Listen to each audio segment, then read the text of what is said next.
Microsoft's purpose is in service of your purpose. And again, 2024 is the year that partners come out as the leading edge of the spear on finding this buyer intent. You show up to every meeting and demonstrate why you are relevant. Every day I have to force myself to make sure that I'm taking one step ahead in terms of my own learning. That flywheel of success is where you will build momentum, and that momentum will continue, and then you feed into the other systems to say, this is what we did, this is how we did it together. Welcome to the Ultimate Guide to Partnering. I'm Vince Menzione, your host, and my mission is to empower every individual, partner, and organization to achieve their greatest results through successful partnering. Today, we have a special guest here in the studio. He's an individual and entrepreneur that I've gotten to know well over the last few months since he joined us in Dallas at our live event. Dexter Hardy is the president and CTO of Ntegral, a Pinnacle Award-winning Microsoft ISV. Dexter, welcome to the podcast. It's great to be here, Vince. I am so excited to have you here in the studio in Boca Raton. So glad you could join us today for our viewers and our listeners. And we got to know each other at our event, our live event in November in Dallas, Texas. And I was excited to have you here because you're an amazing organization on a journey here. And I was hoping to have you share with our listeners all the great things that are happening in Ntegral and the work that you do. I invited you here specifically because we talk about marketplaces and this marketplace moment and how organizations need to adapt to the change. And your organization has been a marketplace first ISV from day one, in fact. Yeah. I was hoping you could share with us first your value and how you got here. Yeah. So I'd have to back up a little bit to say that for 20 years prior to our pivot, we were a small SI focusing on app development, data center moves, supporting organizations across the full spectrum. COVID happened, and that was the tip of the spear for us for pivoting. It forced us to rethink what we do. We call it consulting 2.0. How do you do more with less, really embodying that as an organization. And so we took the IP that we were really good at with our customers, created an accelerator in the Azure marketplace. We released our first solution 2021, and the rest is history, as they say. So you started out as this services organization. You create a product, you create a marketplace solution. Yep.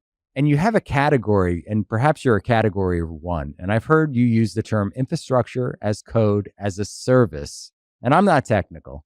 So I was hoping for our listeners and our viewers, in fact, you could take us through what that is and why it's so compelling to our marketplace right now. Okay. So I'll start with a non-technical explanation of infrastructure as code as a service. So whenever you're trying to do anything in mass, you want to have an assembly line process. Right. So if it's building a house or a chocolate factory. Henry Ford, you want to build the first car, right? The first one, you build that prototype. Yeah, there's a lot of things that change. You need to build special tools. But if you're trying to put them out in mass, you need a repeatable process that can guarantee at the end of a certain process, you have an outcome. Yep. Infrastructure as code as a service focuses on the outcome of what happens in the cloud.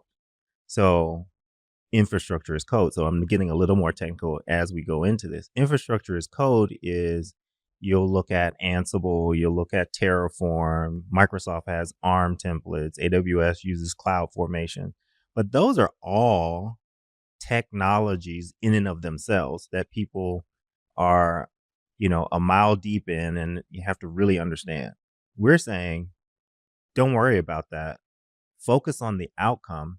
Our platform will get you there through, if you can fill out a web form, you can deploy to the cloud. And I love the example you used with me when we first met. We talked about a specific ISV, a very significant security ISV. We'll go nameless at this point because we haven't asked for their permission to use their name. Yep. This organization was running exclusively on AWS's cloud. Mm-hmm. And they knew they needed to get over to Microsoft. In fact, they had signed an agreement. They had started a co-selling strategy. They were building out a marketplace offering. Yeah. And they weren't there yet. And it was difficult for them to get from point A to point B. Correct. And they found you, and they it was a click and buy type of situation for them. And since they have they've migrated all of that technology over to Azure. Yep. And now they're consuming an incredible amount. We won't throw any real dollars at it, but it's an incredible amount of Azure based on the work they did with Ntegral. Absolutely. And so, when you look at it, we call it a cloud lift and shift, right? Yep. So if you're on AWS, a lot of vendors will start with Amazon's version of Linux, Amazon Linux. No harm, no foul, until you're ready to leave. And now you're like, okay, we got to rewrite. There's hooks here. There's a huge hook. It only runs on Amazon. Well, it did only run on Amazon. Yeah. And so, they were looking at having to have their team go in, reverse it, kind of look at the architecture and do we rewrite this entire thing? And we were like, no, we ported Amazon Linux to Azure. We'll show you how to integrate that into your current CI/CD pipeline, and you can run it and test it. So instead of taking, 18 months, they're able to do it in a couple of months, right? So it cuts your time to market to a third, less than a half. It ensures, and again, we focus on the outcome.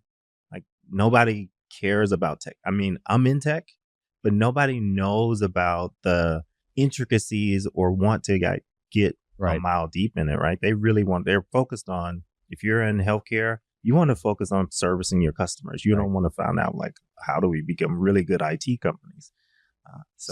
So you were digital first, digital only today, but that's going to change. We'll talk a little bit more about that. Yep. So you have deployed all of these marketplace solutions to help organizations get various permutations of what they're doing in maybe one cloud or on-prem or in a data center environment to Azure. Is that the way I understand it? Absolutely. Take us through that ideal customer for us. So the ideal customer, so I would say there's two paths, right? Or three paths. One, you're doing a cloud lift and shift like our security friend who wanted to move from AWS to Azure. Right. That's one path. Then if you have a data center, you have your data center, you're like, hey, we need to move off of this legacy equipment into the cloud. That's a secondary path. And then the third path is if you just want to innovate in the cloud, right? You don't want to spend a whole bunch of money on hiring Azure specialists to spin up your stuff. You can start with our solutions. That'll get you 80% of the way. And now you innovate on top of that. So I would break it out into those three. Yeah. And I think about things like Kubernetes as well, where somebody is maybe already in the cloud, but now they're looking at containerization as the next step in their transformational journey. Absolutely.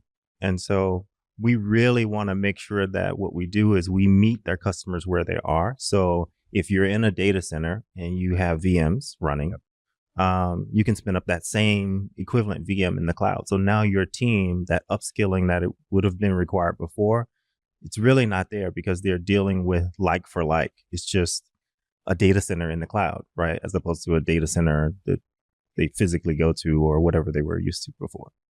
We have been calling this year the marketplace moment, right? We were at our event. We had several executives. Anthony Joseph from Microsoft spoke. Mm-hmm. And it's interesting to me, the perspective, because there are a lot of ISVs in the room that are still earlier in their journey, right? They started off at a different level or path. Yeah.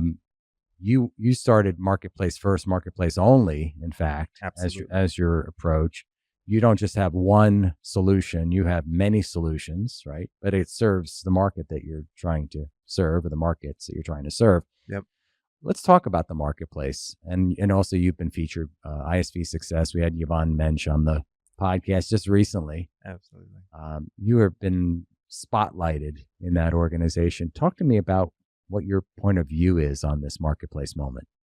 So the marketplace moment is real. So if you are not in the marketplace, you're going to get left behind. I would say, think of it in terms of, we talked about cars. Yes. Ford earlier. There's a lot of blacksmiths that were still like, you know what? I'm gonna keep this.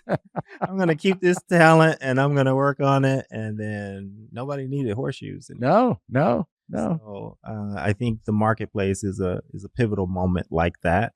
in that companies will be able to scale at a pace that they were not able to do before. They'll be able to add value globally. Like I said, when we started, we were a regional consultancy supporting maybe 3 to 4 different states around the metro Atlanta area.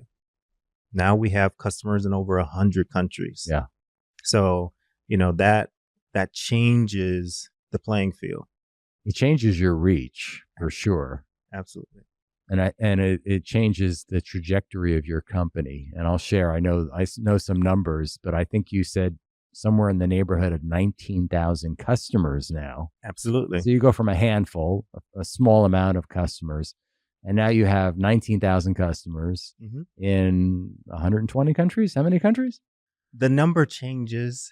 There's only, I think there's like 187 the last time I checked. Now, the only reason I looked up that number is because we were getting close. I'm like, how many countries is there? So last time I checked, we were a little bit over 150-ish, but And this has all been in over a fairly short period of time. Since 2001. That was March 2021. 2021. Yep. Which, has been through, we talked about these tectonic shifts, how COVID accelerated things. If you're part of the movement, I have a very strong point of view. I've sat on both sides of the table for over 30 years now. I built growth through partnerships in PC, internet, cloud, mobile, AI, marketplaces, and more. I've also seen the demise of organizations that are resistant to change. I'm part of the communities, special interest groups, and associations, and I don't see one place that mirrors the ecosystem and brings it all together. You see, I see a vibrant world where hyperscalers, builders, ISV sellers, SIs, MSPs, and other partners come together to spark the ecosystem's growth. I've talked to many of you, and what I continually hear is it's noisy, I don't know whom to listen to, and where to go. There's a massive opportunity, but I'm not sure how to get there. Well, you've been heard. We're getting ready to open the doors early to pilot this new experience. We want this to be your place with your feedback and participation. If you're a builder, an innovator, or a leader, visit our website. You have been, we talked about being featured as a Microsoft partner, but you've also been part of, you've gotten to know a lot of the people in the partnerships world at Microsoft and outside of Microsoft.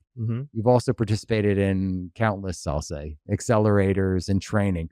What was the biggest challenge you needed to overcome? And what was the one piece of wisdom you share with other Microsoft partners looking to achieve what you achieved? Okay.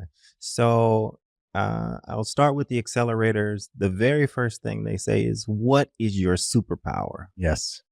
And so, coming from a world where you're an SI, you're doing a lot of different things. But what is the one thing that you would say, I'll stand up against anybody in the world, and that's our go-to. What you do differently, better. Yep.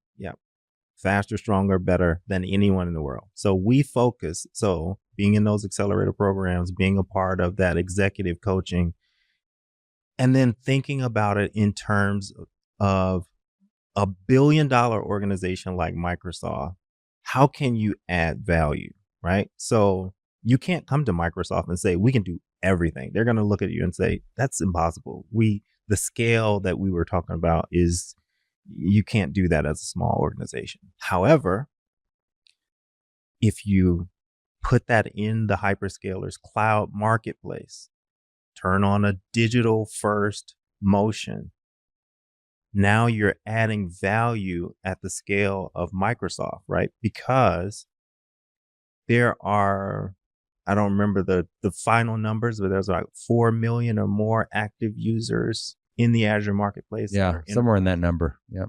And so now if you're adding value at that scale, it's a law of large numbers. If you're focusing on 10% of those 40,000 customers that are now transacting with you. And again, we're just starting to scratch the surface. We had 19,000, we still have a lot to go, but I think that's where, if I were a small organization, I would focus on, what is your superpower? Understand what is your key differentiator? And then amplify that. And then what you'll do is what we're able to do now is now you can actually go in and start back adding on those additional services if you want to, because the tip of the spear isn't, hey, let's go through the SAL, let's go in and talk to the customer, let's understand where you are, and there's all these different motions you have to go through. No, our customers it's in the marketplace, we see the value, it's a digital transaction, and they're moving. And you're creating value. You're doing value creation is what I would say your organization does differently. Absolutely. So let's talk about that. Like, what do you think you do differently? Like, what are the things that you were challenged with, and what did you apply? What were the principles you applied to get to where you are today? So the biggest challenge that I was faced with is figuring out how to productize that IP, because that's going to be your biggest challenge as a company who's implementing. Like, how do you come up with the process to create the factory? Yes. So how do you do that? So for me, it was a scenario of just pick one. Like, you have to pick an area to go. And so again, around the focus, pick an area that you've added the most value in as an organization, and then productize that one. In the process of creating that product, you're gonna learn about the marketplace. You're gonna learn about your internal process. You'll see what the value is, but then go ahead and put it in the marketplace. Don't do analysis paralysis, because the marketplace will tell you if it's valuable. Right. We put our solutions out there. When we first pivoted, our website had nothing about our products. But you know what? Because we put it in the marketplace and the product added value, people downloaded it anyway. People found it. What was that first solution? The first solution was actually SQL Server running on Linux. SQL Server on Linux. Interesting. Yeah. And that was popular, I guess, for lack of a better term. Yeah. So people were, because when Microsoft moved away from the Windows and it was core Windows, but it still was running a little more cycles than a lot of companies wanted. They had other resources running on Linux. So they were like, okay, our teams, can we have this SQL Server running on Linux? And so that was our first product. We actually created a container out of it, and we had some pretty big name petroleum companies and other financial institutions that, vetted out and like, okay, this is the right thing. So you helped them optimize the performance of SQL Server. Yeah. Moving it to Linux and then moving it into a container approach. Right. Yep. That was the biggest. So I want to do a deep dive here. We met because you were part of the Black Partner Growth Initiative at Microsoft. Ramel Mitchell introduced us, in fact, another good friend of both of ours. Yep. As a Black entrepreneur and CEO, I want to dive here on like challenges that maybe you faced in the business and in creating a company and brand. Okay. So I would say it's going to be across the board, regardless of race or ethnicity. Focus on value first. Value first.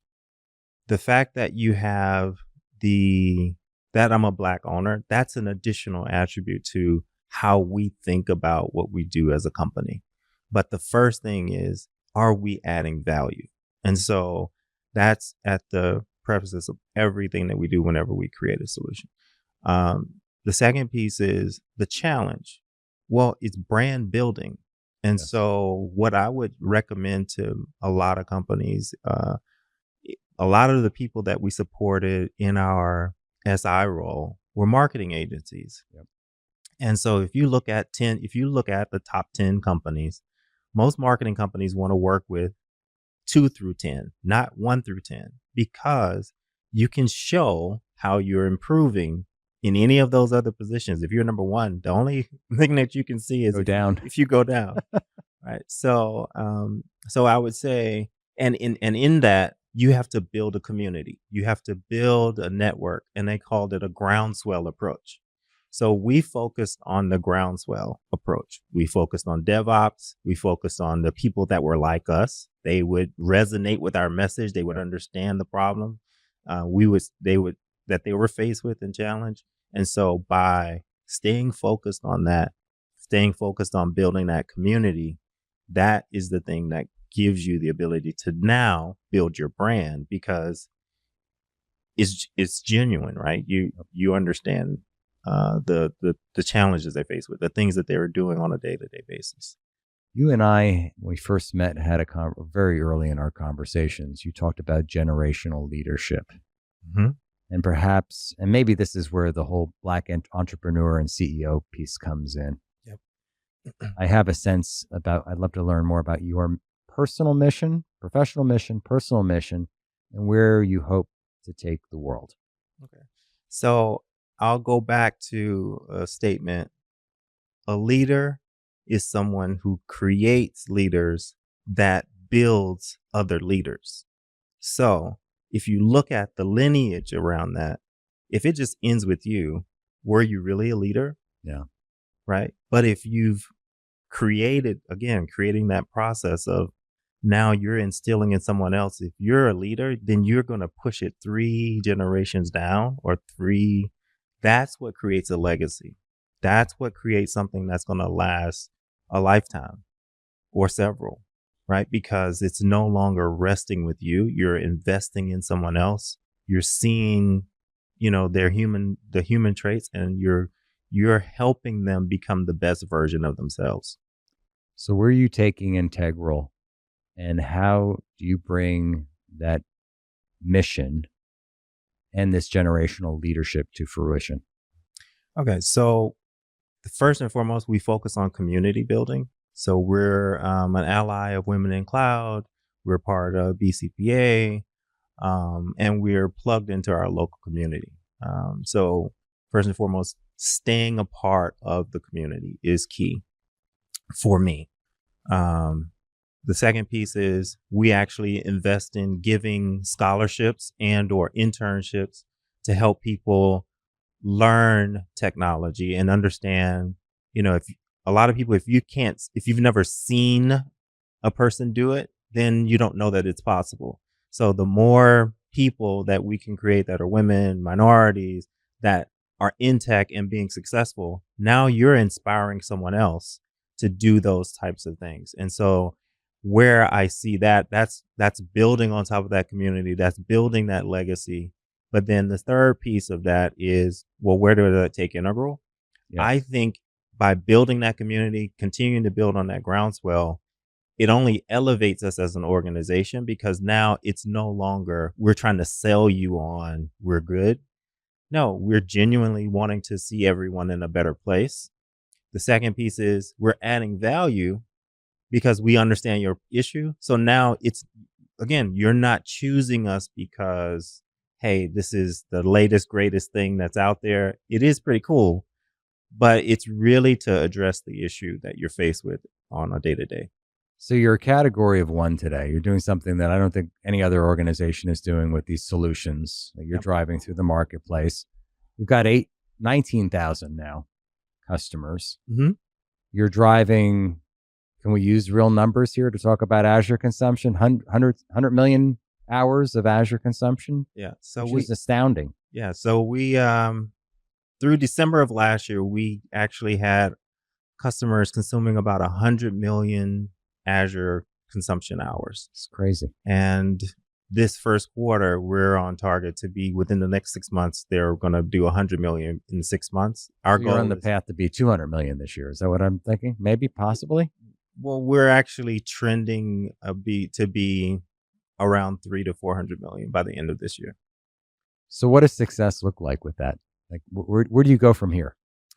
So, success looks like, again, just coming from a no-name brand to actually not having to introduce yourself in the room anymore, right? So we're kind of doing that within our own right, within the market, within the DevOps community. Yep. The second piece is, well, customers So we're still going to stay customer focused. How do we enable you to innovate in your own field? Right. What does that look like? So that looks like our automation of our product, right? So now you can spin this stuff in the cloud. Well, now you're not spending 6 to 9 months doing that, plus another 12 months training someone, and then the technology's old. No, you're starting, a month earlier, 6 months earlier, 12 months earlier, and now you can focus on the innovation in your specific industry. You're not thinking about technology problems per se. You're actually solving problems within your own vertical. So let's jump into that future state. What does that look like for Ntegral? You're taking us on a path here, I believe, right? We're looking about it's a click try buy basically today, and now you're saying you're also going to help those organizations accelerate their path or their growth. Yep. What does that look like, and what are you going to be offering? So the way we looked at that is tip of the spear. You see the value. Second thing is we've introduced what we call like our Concierge Cloud. Cloud. Yeah. So Concierge Cloud is, you mentioned we have about 300 solutions. That solution set continues to grow because we're always, things change. People are updating things. So that content continues to grow. But in Concierge Cloud, instead of having to do eaches or pay as you go, we're saying, hey, you get it as a annual subscription. You get access to everything in the library. Plus, we give you a technical architect to kind of help you understand how to both maximize your spend in the cloud, how to maximize your lift and shift, whatever those things are.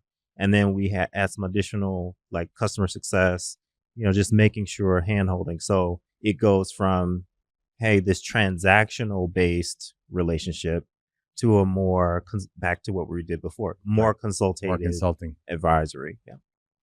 And we talk about these 18,000 or 19,000 customers. Where does this apply? Give me a scenario. Give me a customer scenario. Like apply it to, like, I know we were just talking with one of the big, large global SIs here just a little bit before we started our conversation. Yep. Give me an example that might apply there. Yeah. So if you're a global SI, right, the top 3 things that you're going to be faced with is being competitive at price, right, upskilling your resources, right? You can't have a bench because now you're into your product, and then product profitability, or in this instance, your consulting profitability. So what did you say you're going to do? Can you actually do it for the amount that's on that SOW? Right. And so again, focusing on that outcome, our solution gives you the upskilling component. I'll focus on them one at a time. The upskilling component. So instead of now having to go and spend, months training and then getting their feet wet on whatever the new technology is, they can actually get the outcome completed and then learn at their own pace. As to like, if you're moving to Azure, you've deployed it in Azure, and now you can learn the nuances of Azure without impacting the delivery time on the project. So maybe I take one workload and I move it to Azure, and I'm going to learn from that, and then I move the next workload. Is that sort of the example you're setting here? So the example is it's that, but it's that on steroids, because again, if you're an SI, you're doing multiple workloads, and we have 300 solutions. So you can pick and choose if it's databases, if it's, other web applications, containers, Kubernetes. Those things become, you can focus on one if you want, and then get that. You gain the benefit of, you could actually reduce the amount of people on your team that is required in order to deliver the same quality, right? So, and that's where that IP, that's where our thought was put into the product of, as a technical architect, you sitting there, you're trying to figure out, well, here's the best practices for the deployment. Well, because that's baked into the solution, now that's time that you get back. Right. Time dollars. Time equals money. So you're accelerating my time to creation. Correct. Value cycle. I'm so excited to continue our partnership with AG1.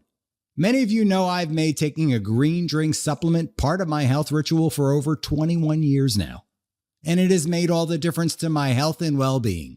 About 6 years ago, Athletic Greens and now their product AG1 became my go-to supplement. AG1 is the first thing I take every morning to power my day. It covers all of my nutritional bases, supports my gut health, gives a boost to my immunity and energy levels.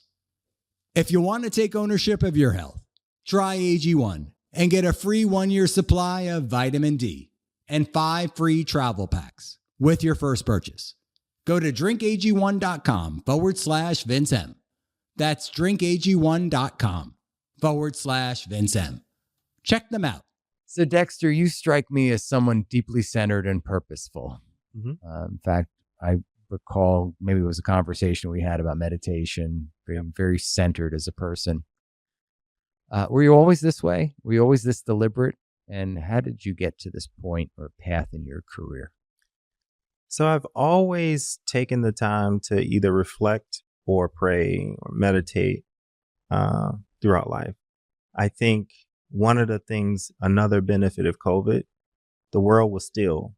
So you had time to rest in your thoughts. You had time to reflect on what's important to you, to revisit what your core values proposition is. And then don't let your resume be your eulogy, right? I had a lot of people were no longer with us because of that. So how do you, like I said, that caused me to reflect on all of those things. So definitely I'm more mindful of, what I invest my time in, around who you allow to be in your space, because that changes, they always say, if you smile at the world smiles back. Yep. And so really just focus on being purposeful and intent about being kind, being nice, being that person that no matter what the circumstance is, you're going to do the right thing. And then, again, at the end of the day, I sleep well at night. There's peace of mind. That you're adding or trying to make the world a better place. And so that's what I focus on. Is that your personal mission? What is your personal philosophy or mission? My personal philosophy or position is just be 1% better every day. 1% better every day. Yeah. Everyone, you can go out, whether it's workout, whether it's, meditation, whether it's, whatever the thing is. Instead of trying to go and create these really outlandish goals, just say, I'm going to be 1% better today. It's the compounding effect that will add and propel you past everyone else. So myself tomorrow is 1% better than myself today. Correct. I love that. And then getting 365 days later, that's how you get to that trajectory we talked about. Absolutely. And what about for Ntegral? Like, where are we going? What's the path for Ntegral? We talked about these new services, but what is your ultimate outcome for the organization? So the ultimate outcome for the organization, I have to think about the end, begin with the end in mind, right? Because we're scaling at the rate that we're going, I definitely think about acquisition and or, becoming part of another organization. The other piece is, do we acquire other organizations? Because again, we're growing at a exponential rate, and just looking at that value. How do you unlock that value? Obviously, it's an acquisition, or you acquire, or those are the two things that we're looking at.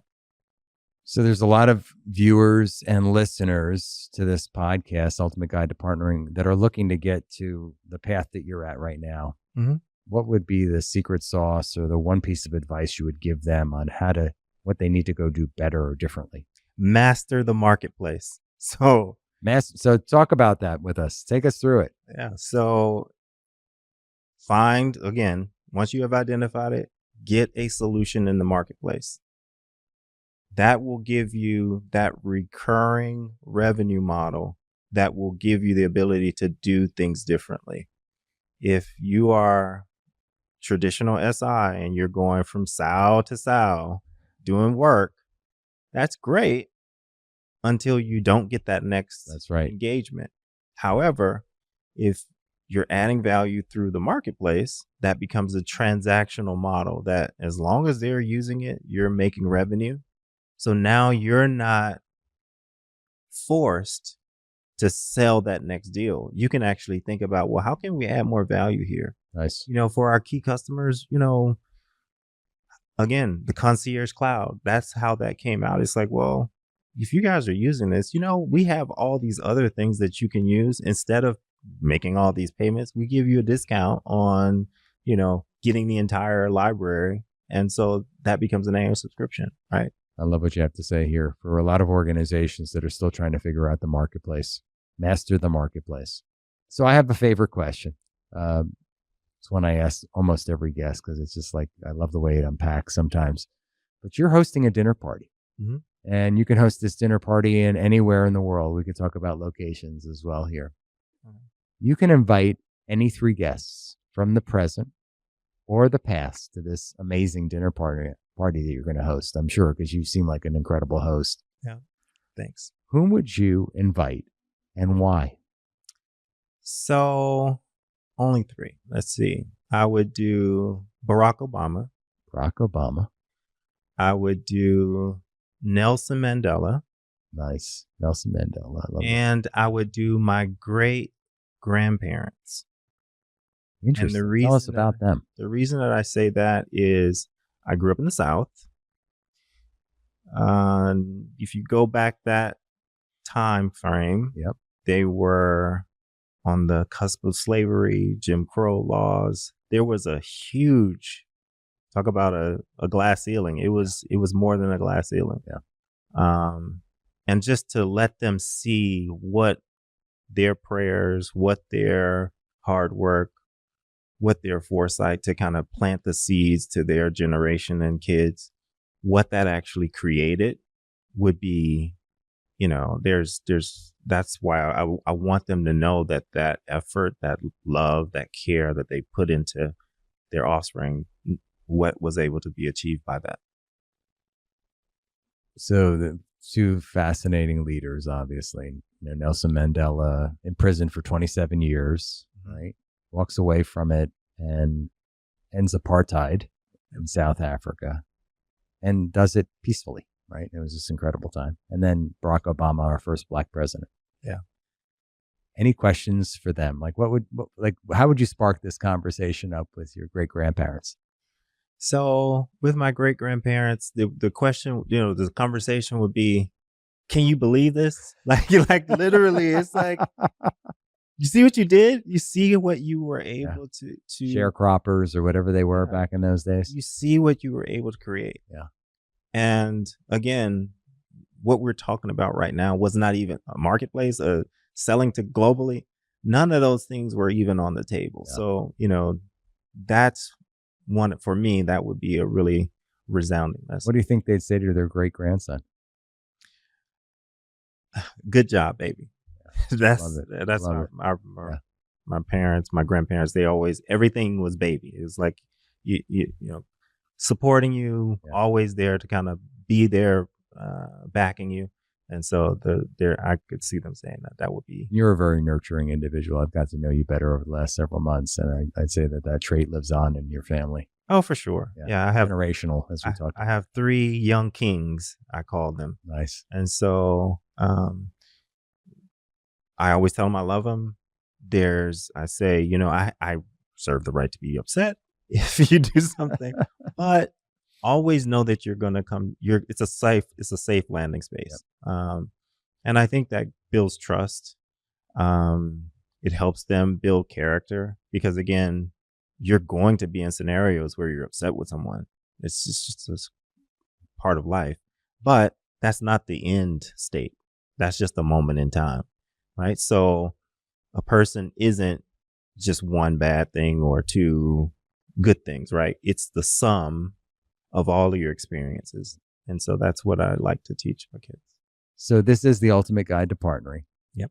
And I'd be remiss if I didn't talk to you about partnerships. What do you see from the best partnerships? And when you see partnerships fail, what would you wish you had told those individuals or partners, I would say? So stay genuine. When you see a partnership fail, it's usually there was a malalignment or a misalignment in what the outcome was supposed to be, right? Is, as they say, if you are a partner, it is a mutual scenario.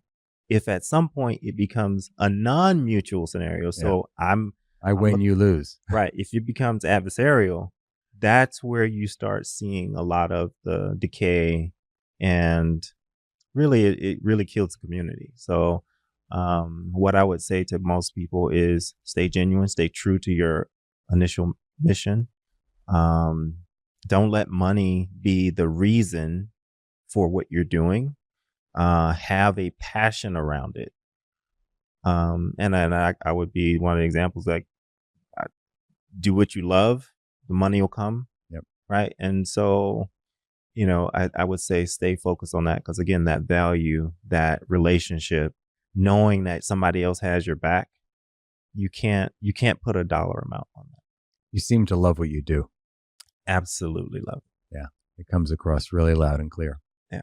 So we have these many Microsoft viewers and listeners with us in the room. What message do you want to share with them on how they can optimize their success this year?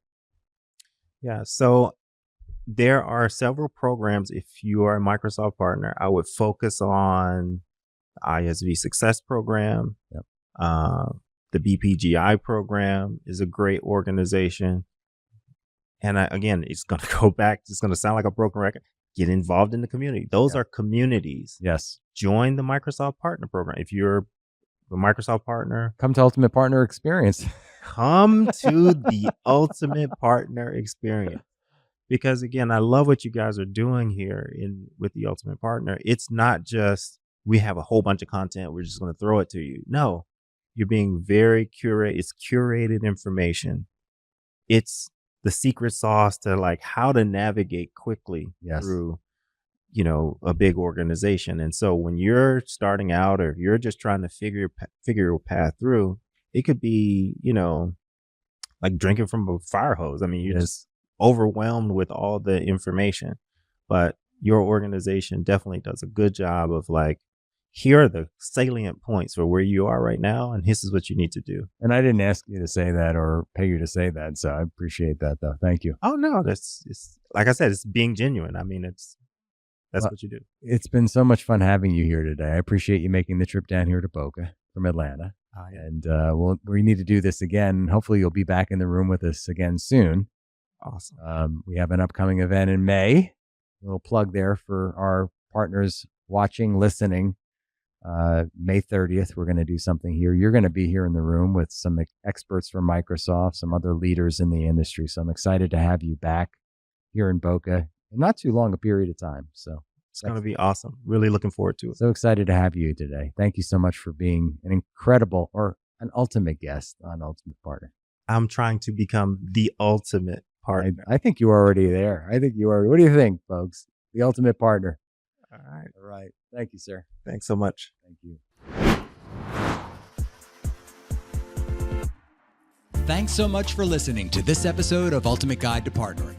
Online at ultimateguidetopartnering.com. If you like this episode, I'd be thrilled if you left us up to a 5-star review on either Apple or Spotify. This helps us to continue to feature amazing guests. Also, please check out and subscribe to our new YouTube channel, Ultimate Partner. We'll catch you next time on the Ultimate Guide to Partnering.